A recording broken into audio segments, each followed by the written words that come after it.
Happy Sunday, everybody. It's hashtag Showcase Sunday. And this week's Showcase Sunday has come with the amazing Russel Walsh from Walsh Food Safety. And Russel, would you like to introduce yourself, who you are, what you do and why you do it? Hi guys, pleased to meet you this Sunday.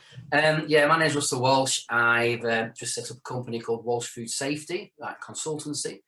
And reason why I've decided to do that is after a lifetime of dealing with the environmental health over, I daren't say, but nearly over 3 decades. I ended up for the last 3 years actually working in local authority for the food team. And anyway, I've decided to set myself up with go on my own now and work as a consultancy, helping everybody out with what they're required to do. Be it anything to go from labellings to mock inspections, or the HACCPs, the all-important paperwork, or whatever else, or just to pretend, just to come in and say, hey, I'll do a pretend inspection, talk to you, not at you, talk with you, discuss everything with you, discuss what the environmental health look for, give you the inside secrets, and basically help you out, because no one wants to get a non-compliant score, and we don't want the social media backlash, which does happen these days massively.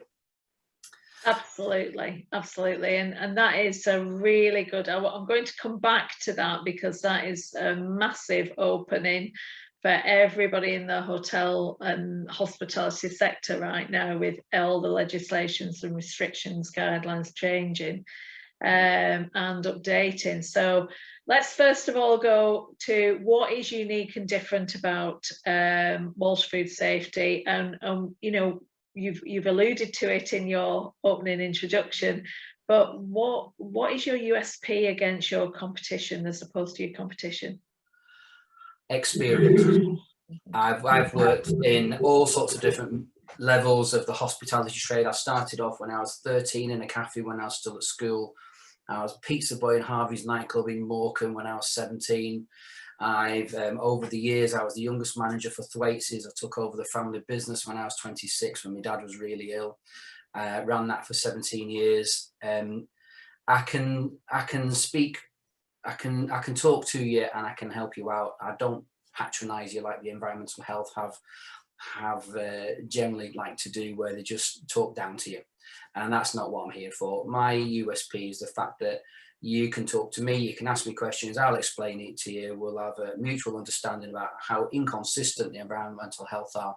But what I do is I'll give you the worst or best case scenario. I'll do what within the trade, what they call gold plating. I'll tell you absolutely everything that you would possibly need to know in order to satisfy even the most stringent of environmental health officers. And that goes down to the fact whether you've got people who are practical, or whether people who are just paperwork monsters who just take one look at the paperwork, and it doesn't matter how clean or how good your premises is, they'll see no paperwork, give you a warning improvement notice, and before you know it, you're getting slated all over Facebook for 3 months before you can fill a bit of paperwork in for them. I think it comes down to I'm more personable, I'm more approachable, and I've had lots of experience. I suffered the wrath of the environmental health back in the days when I had my last food business. It was incredibly infuriating, because I went from I had an approved premises, and then I stopped being approved, so I kept some of the paperwork. The paperwork was fine for one girl. They came out, they did an inspection. I took my eye off the ball a little bit. There was a bit of flaky paint, you know, so there's a little few issues, and they gave me a 3 instead of a 5, and I was very annoyed. Asked them to come back, and I said, please, can you rescore me? Someone else came out, didn't even bother looking at the bakery, looked at my paperwork, gave me a 2 with an improvement notice. And I complained to the boss. They came out, had a look at the paperwork, said, yes, it's fine, you're a 5. That's my bugbear. That's what I don't like about it. I'm not there to go to war against them, because they do quite a tough job. But to be fair, what I can do is I can explain to you, run through, impartial, fresh pair of eyes, and say, this is how I think you can turn around and ensure that you keep these guys happy. Yeah, and it's interesting, because like everybody right now, I know the environmental health are short-staffed, they're under-resourced, like the rest of the UK at present, and I totally get that. And yes, it's got to be consistent. It's got to be consistent on all levels, and it's really important, because as I've been looking for information to be able to pass on to our hospitality industry about Natasha's law, and then the food labelling that came in literally this week, the 6th of April. Yeah. And I did an FAQ Friday on it, but to get the information was interesting, and the amount of emails that I sent, the government website was not as clear as it could have been, to be fair. And I had to really dig deep to get the right information. And fascinatingly enough, you know, I was very blessed to actually get our local environmental health on the phone to speak to yesterday, because I'd like to invite them to a showcase Sunday from their part, but they were very clear about how under-resourced they are, and they are across the country at the moment. So I get what's going on, but there's no excuse for inconsistency. I also get that. But it's, so you bring relevancy of food safety to the hospitality industry, don't you? And I'd like to elaborate on that, Russell. Yeah. It's with a sense of practicality, really. But what I'll do is I'll turn around and understand where you're coming from as a food business owner, from having, you know, been experienced with cooking in a bakery. And years ago, I worked in a pub where we just did the cooking in the kitchen. You didn't need to be chefs. But I remember the old days when they first originally asked us just to start noting down the temperatures of pies in an exercise book, a school exercise book, you know, or can you please come into work in fresh clothing every morning, never, you know, not be wearing your normal clothes, which you're then going out into the pubs for after you finish the day's work. So I think there's a, you know, it's a level of practicality, but I kind of understand what the environmental health look for. I understand the little points they got, the nuances, and I can explain to you why they look for particular things. And also the things that I really, really like. But there's other little things which be little alarm bells and set off little flags for them to start looking even further into stuff. And if you've got certain practices in place, it keeps them at bay. But also, let's ultimately forget, it's all behind, you know, trying to make food safely. And ultimately, they tend to be a focus to the environmental health, you know, for that one visit a year when they come to see you. But ultimately, you're dealing with possibly dozens and dozens and hundreds of customers a day if you're in a busy establishment. You need to know that you have got your act right, that you have got things together in order to make sure that your business can grow by not making anybody ill. And that's the last thing you want to do, is become, you know, come under that attention span, you know. And these days, again, like I said before, we always suffer from social media. Someone puts something on social media, next thing it turns into a witch one, and it might not even be anything that you've done wrong, you know. So there's that level of understanding.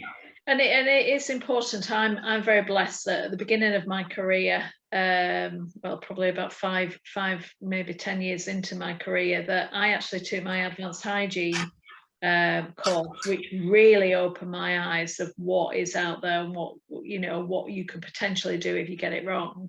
And then I redid it, and someone say, what on earth did you redo that? You know, it's full on when you're doing your advanced hygiene, as you will know. And when I did it again, it had upped its level again now, and I thought, yes, but I really would love if, you know, hospitality kitchen managers or managers of any description that deal with food on any level take some form of advanced hygiene responsibility, you know, learning, because you do see that actually potentially you could have something that would kill somebody in your organization if you're not careful. And it really makes you think, because yes, I agree with you. You know, a lot of people focus on the environmental health. I always say we should focus on our ideal client and make sure that what we are doing is legally compliant, as well as making sure our ideal client's safe, looked after to the best of our abilities. And by doing all the, you know, by making sure that we are there to look after them, actually ticks all the boxes for the legal compliance. So it's a no-brainer, and that comes with the sales marketing as well. And I get, you know, when you've had a tough time with the environmental health, it leaves a bit of a sore taste in your mouth, because it isn't nice. And I get that, but it's about obviously not taking the eye off the ball sometimes. And a lot of people, it's the firefighting right now. We've probably hit the worst crisis we've ever been in the history of hospitality. It's all across the UK, so it's not just in our industry, but we haven't got the staff. So it's, you know, it's now hitting on now what I ask all my interviewees: what are your 5 top tips? Because that might be quite relevant right now of what they can do. We'll get back to the other elements shortly. Alison, you could have asked me to come with about 50, and I would have probably, but I'd have ended up going off completely on a tangent about ways to run a business and everything else, and all the little top. I mean, you said it yourself. It's so easy to take your eye off the ball. Absolutely. And you end up, you're so stuck on that little hamster wheel. You're stuck on, you just day in day out, building your business up, looking after your customers. You're thinking ahead probably to your next. You're thinking ahead to your next menu, your next launch. What can you do? Do you want to do an offer? Can you afford it? Not. How's everything gone up so much? And I know, and it gets to the point where you're leaving your staff to it. I had 4 shops and a bakery at one point, 32 staff, and it was amazing how quickly, even though I kind of knew what I was doing, you still would take your eye off the ball because you're so busy worrying about everything else in the bigger picture and hoping when the environmental health comes, you'll be all right. So when it comes down to the 5 top tips anyway, so I do digress. So the top 5 tips is when it comes down to perspective for thinking about myself for regarding Walsh food safety, is are you taking on a new premises? Are you thinking about opening up a new premises? Are you thinking about taking something on? Now, if you go into an old premises, the problems are you could inherit somebody else's issues. They might have left because they're being told from the environmental health, you need to do this, this, and this. Structurally, you're in a mess. And you could be the point you walk in order to go and start. You just start off brilliant. That's fine. We'll see where we're at. And next thing you know, the environmental health walk in to see you when you take the place over, and you're absolutely in a quagmire because they're immediately going, right, well, this should have been done before. If you're taking a new premises on, do you know what you need to legally have in place? You know, do you know what the legal requirements are regarding sinks, wash hand basins, where your toilet facilities are for you and your staff? It's so simple to get it right from the word go, but to try and rectify it afterwards can mean kitchens needing to be ripped out after you've opened up, or things having to be arranged. And when you start rearranging stuff in the kitchen, the issue you've got is your plumbing in the right place, are your electric sockets in the right place, and so forth. So if you're looking to do that, your top tip is try and make sure you're getting it right from the word go. Get it right from the start. It's pretty simple, it's pretty basic, but it's a huge mistake to rectify if you get it wrong. Yeah, so that's number 1. Okay, 2. So when you come around to your top tip regarding staff, how these days it's so hard, and it's very relevant now, to get any staff. I was talking to a friend of mine the other day, and he's just come out of a pub, and he was like, oh my God, I used to run a pub with him back in the 90s. All right. So we were talking about staff, and this time around he was like saying you just can't get them. It's really, really hard. And he'd been up to the Lake District and said how many places were struggling. He said there was only 2 places we could get anything to eat because people just didn't have the staff. I think it was in Bowness. Now this creates a further problem because what will have to, little flag will go in the back of the environmental health. If you've got such a rapid turnaround of staff, how the hell are you maintaining the training? You know, how are you managing to keep them informed? This is what we do. This is how we do it. You know, where's the SFBB pack gone? It's probably gone to the back. If you've gone through 2 or 3 head chefs in the last 2 years, that SFBB pack will not be at the forefront of any head chef's priorities as to what he needs to be filling in. It'll have gone to the back of a shelf and be sat there probably with out-of-date staff on, out-of-date suppliers, out-of-date ingredients regarding your allergens. You know, no staff files will be up to date regarding the staff training. That's something you need to turn around and look to address as well. Menus, how often do you change menus? That's this top tip number 3, by the way. How often do you change menus? How often do you change ingredients? How many suppliers have gone bust and you started using somebody else? Have you kept up to date with all your ingredients lists regarding your allergens and your allergens matrix? Do you say you can do something gluten-free, but then actually your practices within the kitchen means that actually there's a serious risk of cross-contamination? Someone like myself, where I just try and avoid the old gluten because I just feel like I swallowed a baseball, it's fine. But for somebody who's actually got a proper celiac or an actual allergy there, that can be a serious issue, and it's a life-threatening issue, which is someone's getting it wrong. If you say you can do something free from, you need to make sure it really is free from. So are you entirely confident that anything you make which is free from completely is? And that goes down to your little spices. You might put a drop of something in, and it might just say on that spice, on a bit of nutmeg or something, could contain nuts. If you haven't declared that, you can be in a serious amount of trouble. The chance of somebody actually falling ill from that is probably minimal, but however, you still need to double check, because they are looking at allergens now when they're doing their inspections. Number 4, practices. I was in somewhere the other week, and what I was observing them when they were handling raw meats, but they had to wear gloves all the time, this member of staff. What are your practices like? Different staff come in, they've been in different places, they could have very bad habits, and you might not have had time to run it through them all, or you don't have time when you're busy trying to chuck out 30 covers. You know, you trust somebody to do the job right, but without you being absolutely clear to them, this is how you do your job, you're not necessarily sure if they are doing it right. And that risk of cross-contamination is so simple to avoid.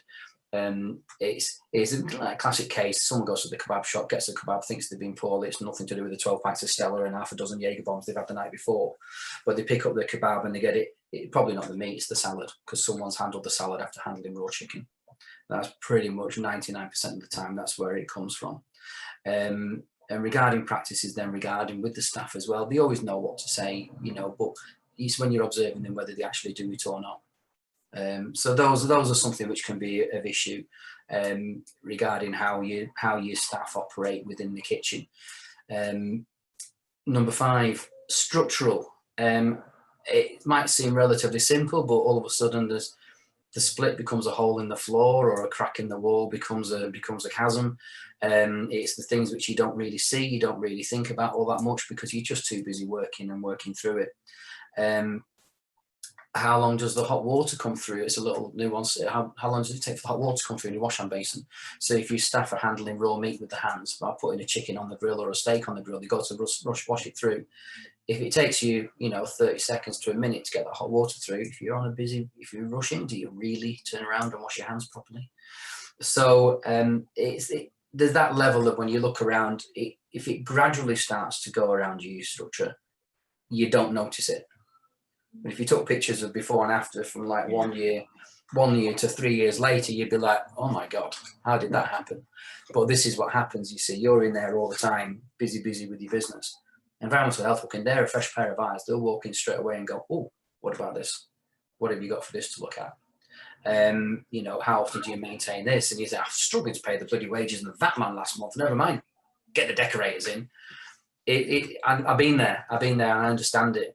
But then after being with the environmental health for the last 3 years, I can understand where they're coming from as well. So somewhere in between, I can help you understand exactly what you need to do.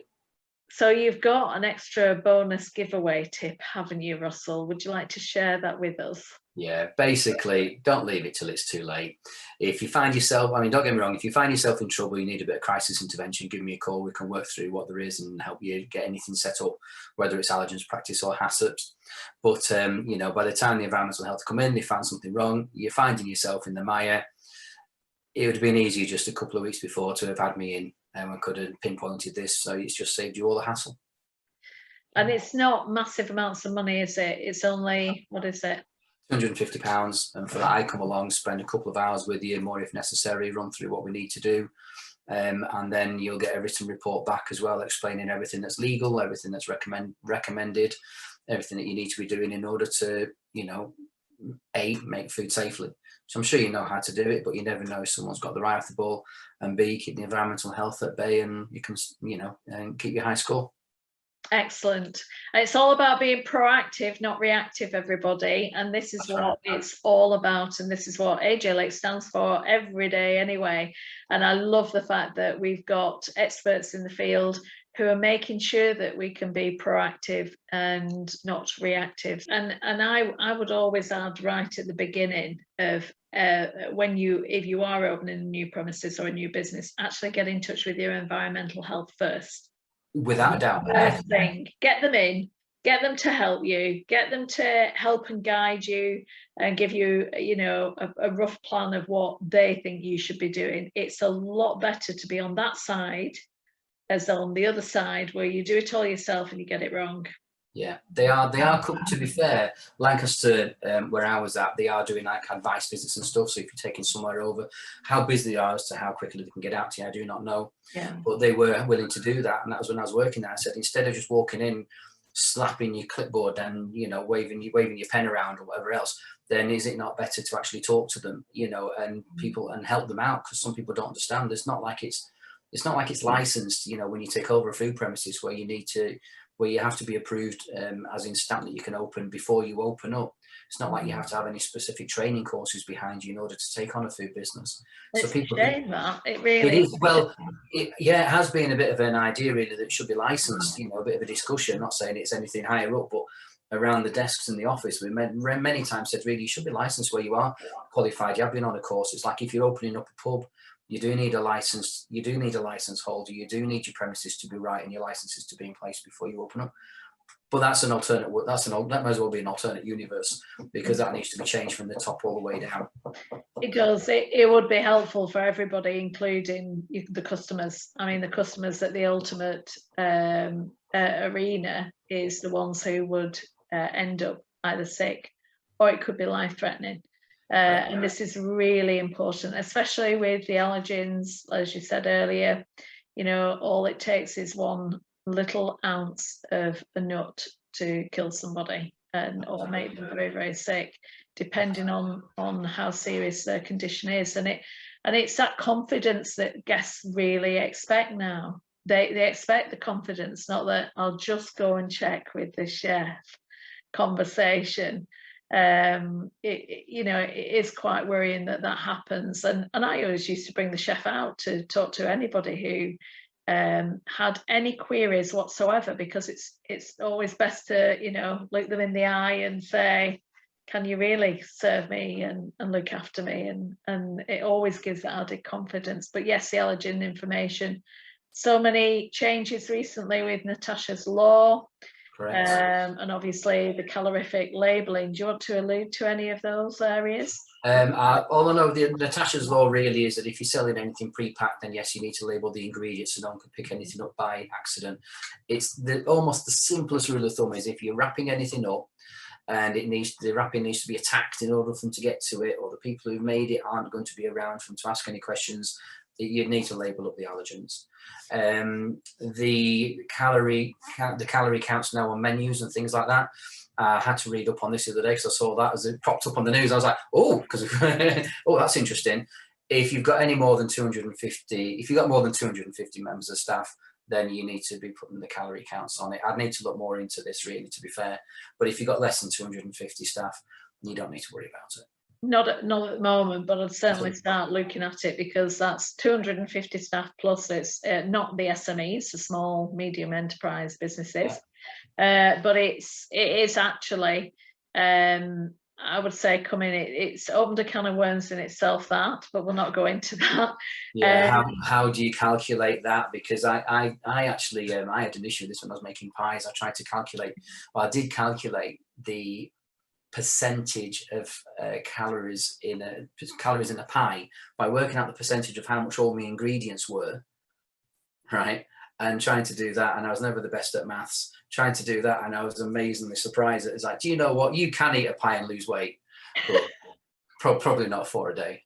that was a previous campaign of mine. Pies aren't actually all that unhealthy.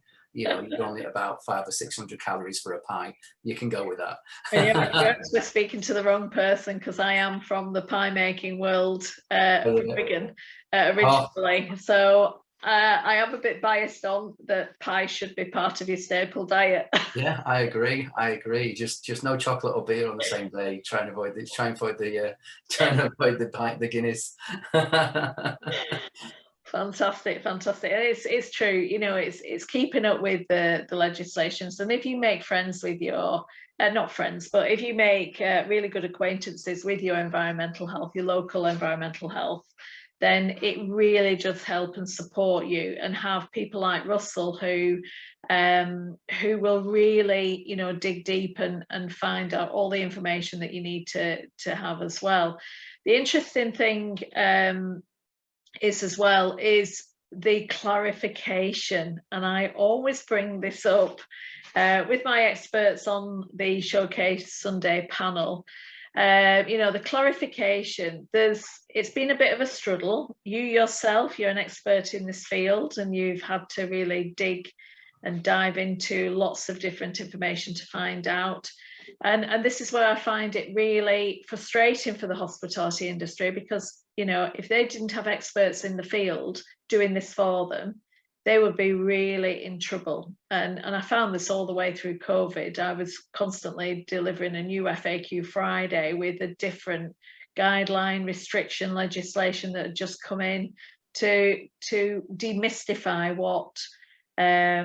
what is being, you know, regarded as a legislation and guidelines. So yeah, how can you help and support the industry, Russell, to make it really clear and clarify and demystify what is going on out there?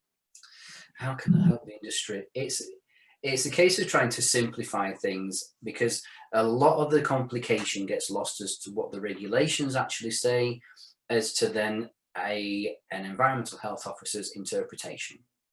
And somewhere in between, there's a lot of grey areas to what the legal requirements are compared to the recommendations. As you see when you get your letters through, you know, there's always with the legal part of it, then recommendations underneath. And generally, the recommendations can be a lot more than the legal side of it. It's a case of saving you time and the stress. I can try and nip this in the bud before they come out and say, right, legally, you've got this, this, and this that you need to make sure that you do in order to comply, so you don't end up in trouble with them. I'll also then say, and I'd recommend from my experience as to what this is else, this is something else that you might need to do as well, because they'll probably pick up on that, because that's going to be their interpretation. And that means that it will just help you out with that time when you got it there. Yes, it's my business. Yes, I get paid for it, and I know I'm biased, but at the end of the day, I want to help you out. You don't get stuck or caught, because I understand what it's like when you end up being given a non-compliant rating and there's notices, and then next thing you know, I can see it with a friend's pub around this area, and I'm going out to I'll be going out to see them next week, and the backlash online, you know, is like, I'm never eating there again. Don't eat anywhere she's got less than a 5. Just think if a child ate there. You know, so that's always a thing, isn't it? Just think if a child had ate it, and you just go, oh no. And it could be absolutely nothing. It could be something. But if it's something which I can nip in the bud beforehand, it's safer for your customers and better for your business, so you can build your business up, you know, and grow, and make the food safer for your customers, and it saves you having the hassle of the environmental health coming all on your back.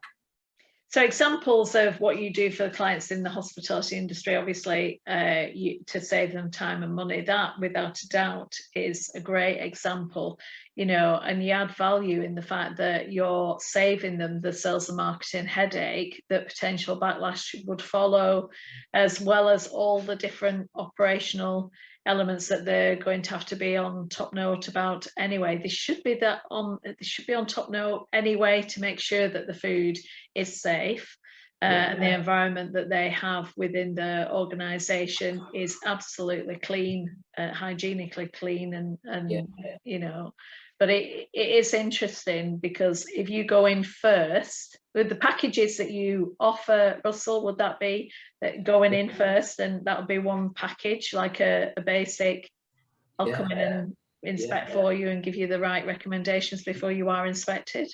Yeah, the better me to find it than the environmental health. And coming from a pie background, of course, it didn't take me long to think about it. I think it was about 2 or 3 pints in, or maybe a half, I don't know. Whereas a preliminary investigation, preliminary inspection evaluation, or shortened to pie, and I'll come in and we have a laugh.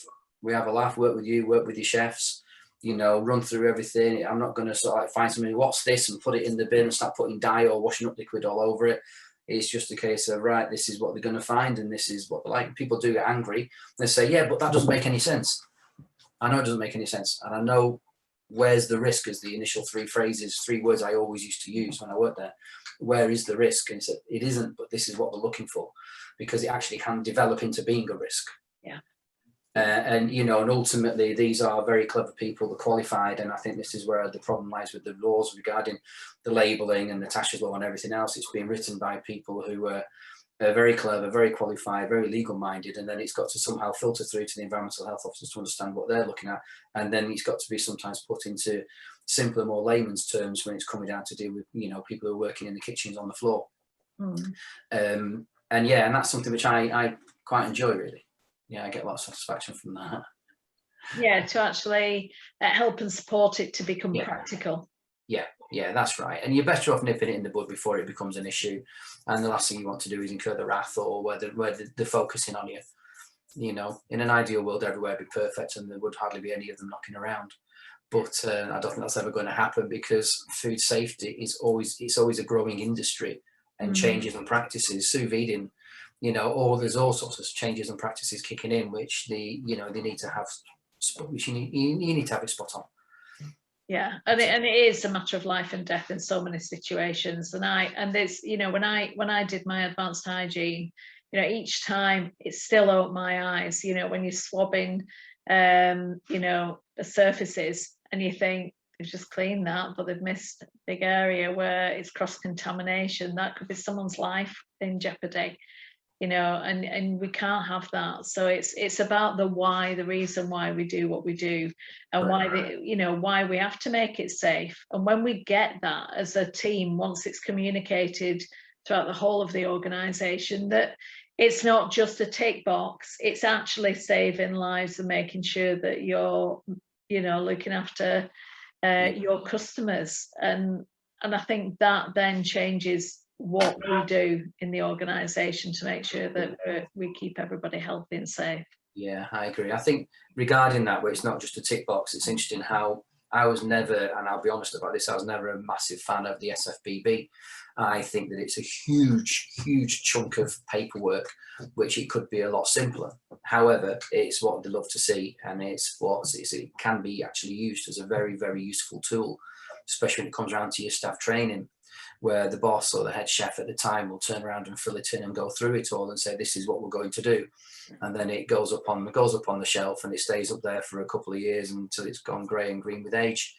And yet, if you utilise that, and if you utilise the fact you've got the staff training, the update section in it with your staff when they start off, this is what we do, these are the practices I have in my kitchen, then from an employer's point of view, I would actually say, you know, it's actually a handy tool to have, because if your staff to stop doing it, you've got it to refer to go, oh, I've used this, you've signed that, you've agreed that you've done this, and this is what you're meant to be doing. So this is terms of your employment, this is what you need to be doing. It's actually quite a handy tool to use for that. You know, it's just, oh, it's the paperwork, isn't, you know, it is, but then, you know, accidents can happen, something can go out uncooked, people assume something, you know, the assumption is the biggest tool of all failures, isn't it? You know, of all cock-ups, really. And it's a handy tool to use. Not my favourite, but it keeps them happy, because it's obviously been written very much in depth. It has, and I you know, for those who don't know what all these Acronyms. what are they called? Acronyms are. Would you like to explain? Because I used to love those books. SFBB, Safer Food, Better Business. Yeah, they are the best guides. I used to actually, especially if you were having a relief in as well, I would actually get them signed off on that before they started. I was a bit of a stickler for it, if I'm brutally honest, but you're right, you know, it's a great guideline. HACCP, you know, hazard analysis, critical control points, very important. But yeah, they are the great learning tools as well, and they're great for chefs, I think, because it helps them to keep them focused on making sure that the food is safe. So it is full on, and when you're busy, that's where, you know, you hear, oh, do I fill this in?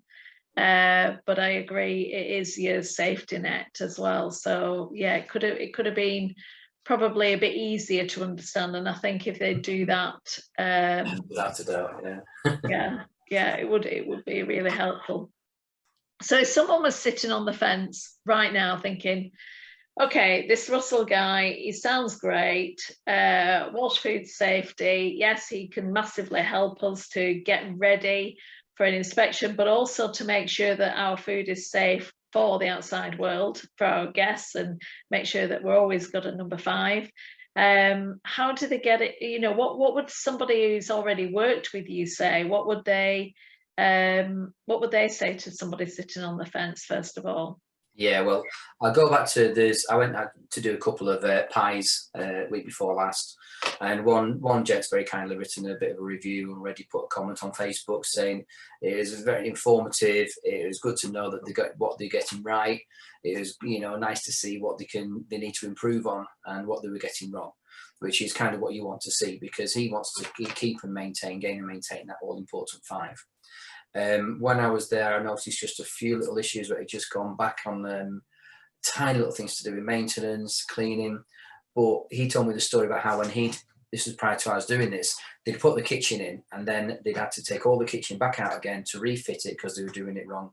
So they didn't get the walling right and whatever else. It's a very expensive mistake to make. And if when you're going into the place, you would just say, do you know what? Yeah, make sure it's, you know, smooth and impervious. You can wipe everything down. This is what you need to put on the back. So they'd had to redesign the kitchen twice and refit the kitchen in that they put in. If I'd been out to see them to give them the advice visit, to be fair, we'd have done an advice visit and told them about it anyway, you know, when we were at the council. But if I'd gone in to say, this is what you need to do, and it would have saved them a hell of a lot of hassle and obviously whatever labour it was for those few days where it's cost them to go in and then take it all back out again. I'd also noticed there's a bit of a problem, a further problem with the design of the premises and where the toilets were, which hadn't been picked up on yet. So I've given him the heads up to say, do you know what, that might be an issue, it might not be an issue. And then another place I went to, as we were looking through it, this stated on the website they can do stuff gluten-free. But when I looked at the practices which they had, the chances are there would be a classic case of cross-contamination on a couple of points. It's very good standards, but you know, there's a couple of classic examples there where you would say, do you know what? No, you haven't, because have you got this in place? Do you do this? Have you got this specific area for it? No, but there's gluten all over the spot. So, you know, be careful with what you offer. You know, you might need to turn around and say gluten-free stuff's available, but you know, please be aware it is in a kitchen where there is still gluten being handled and flour knocking around. It gets airborne, it gets everywhere. Yeah, it gets the lot. Yeah, absolutely. So they're very grateful. So they're acting on what advice I've given them as well, which is nice to see, because with other bits and pieces I picked up on, they'll be on top of it, and fingers crossed when the next inspection comes about, they'll be scoring the highest they possibly can. And all the guests will be absolutely chuffed to bits because they'll all be healthy, happy. Yeah, well, absolutely. Yeah, there is exactly that. I mean, have you seen the film Boiling Point with Stephen Graham on Netflix yet? I haven't. Somebody else mentioned it to me the other day about that. Oh, classic case. Stressful. It's a high pressure environment working in the kitchen. It is stressful, you know, and there's a lot of pressure there, and it's so easy to make that kind of mistake. Yeah.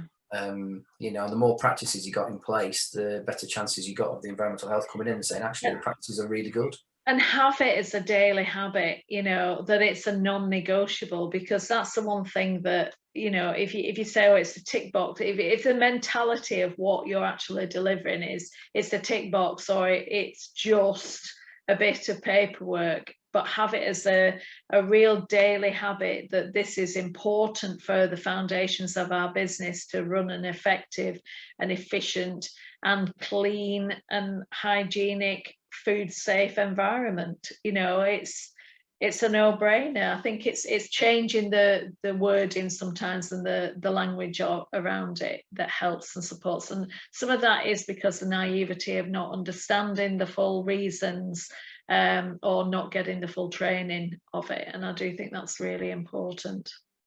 That's right. Obviously, as always, we put our contact details and all the links to our interviewees on the panel for the Showcase Sunday, and we'll do the same with you, Russell, and it'll be at the end of the film. If you can let us know what's the best way to get in touch with you out of all those links that you're going to share with us. Probably email, which is russell@walshfoodsafety.co.uk. or have a look at the website. There's loads of information there regarding all the packages I've done on the website. If I'm really honest, I'm really pleased with it. Looks fantastic, and it's walshfoodsafety.co.uk. Or you can just go old fashioned and just call me on my mobile, which is 07803 393 166. Excellent. Thank you very much, Russell. It's always a pleasure. And happy Sunday, everybody. I hope you have a great weekend and enjoy Showcase Sunday. Thank you for joining us. Cheers. Thank you.